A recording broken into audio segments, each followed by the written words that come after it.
Cuando nació Afrodita, los dioses celebraron un banquete y entre otros estaba también Poros, el ingenio, el hijo de Metis, la prudencia. Después que terminaron de comer, vino a mendigar Penía, la pobreza.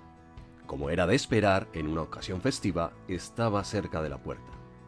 Mientras, Poros, embriagado de néctar, pues aún no había vino, entró en el jardín de Zeus y, entorpecido por la embriaguez, se durmió. Entonces Penía, maquinando, impulsada por su carencia de recursos, a hacerse un hijo de Poros, se acuesta a su lado y concibió a Eros.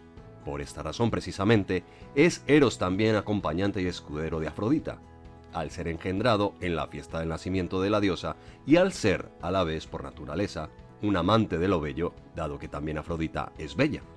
Siendo hijo pues de Poros y Penía, Eros se ha quedado con las siguientes características. En primer lugar, es siempre pobre y lejos de ser delicado y bello como se cree la mayoría, es más bien duro y seco, descalzo y sin casa, duerme siempre en el suelo y descubierto, se acuesta en la intemperie en las puertas y al borde de los caminos, compañero siempre inseparable de la indigencia por tener la naturaleza de su madre. Pero por otra parte, de acuerdo a la naturaleza de su padre, está al acecho de lo bello y de lo bueno. Es valiente, audaz y activo, hábil cazador, siempre urdiendo alguna trama, ávido de sabiduría y rico en recursos, un amante del conocimiento a lo largo de toda su vida, un formidable mago, hechicero y sofista. No es por naturaleza ni inmortal ni mortal, sino que en el mismo día unas veces florece y vive, cuando está en la abundancia, y otras muere. Pero recobra la vida de nuevo gracias a la naturaleza de su padre, mas lo que consigue siempre se le escapa.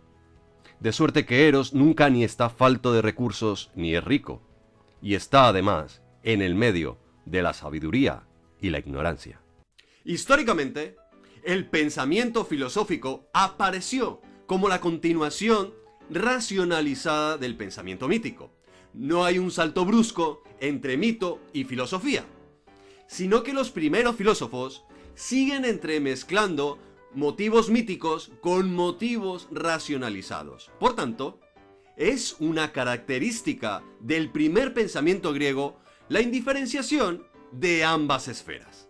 En la Teogonía de Hesíodo, por ejemplo, se explicaba el nacimiento del mundo a partir del caos, por obra del amor, que crea el orden como un cosmos bello.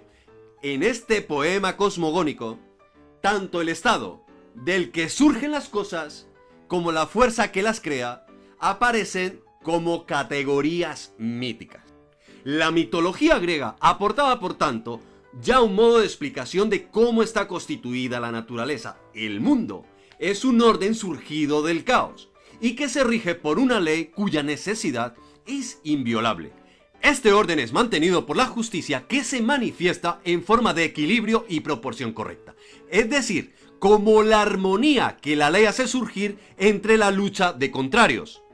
Estos conceptos de lucha, orden, ley y justicia son pues los conceptos con los que se elaboran las primeras explicaciones de la naturaleza y también de la vida social.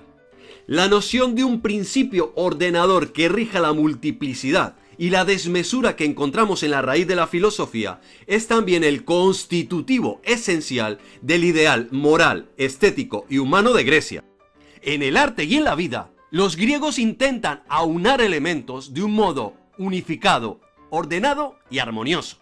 Lo bueno y lo bello es el equilibrio, la correcta combinación de elementos. La poesía y el drama ponían de manifiesto la estructura ordenada del discurso. Del mismo modo, la música combinaba sonidos de acuerdo al ritmo y la armonía, y la escultura o la arquitectura combinaban ordenadamente formas y líneas.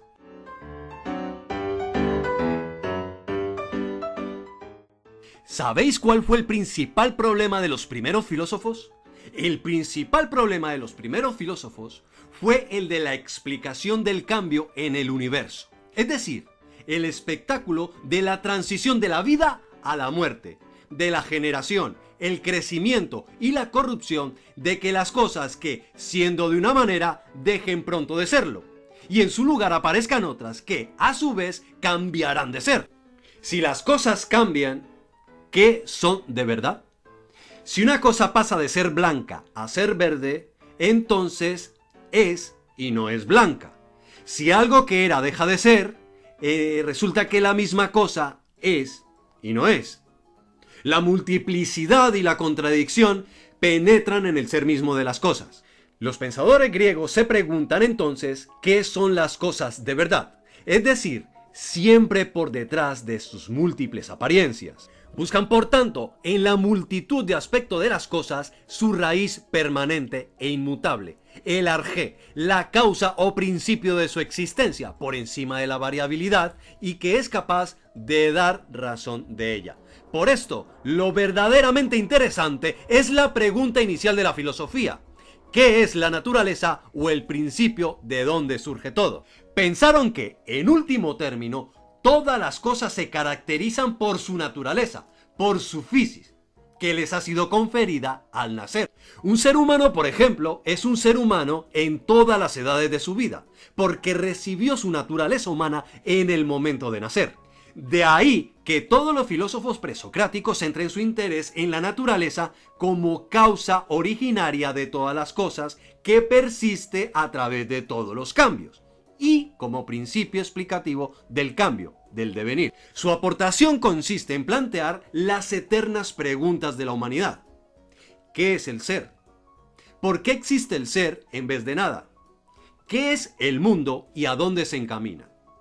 De modo que desde ese nivel, los problemas puntuales y concretos de la política, la economía o la ciencia se ven iluminados con nuevos significados. Eso es justamente en los que los filósofos presocráticos fueron figuras ejemplares, porque a partir de ellos el filósofo se dedica a la meditación y a la reflexión de los problemas eternos.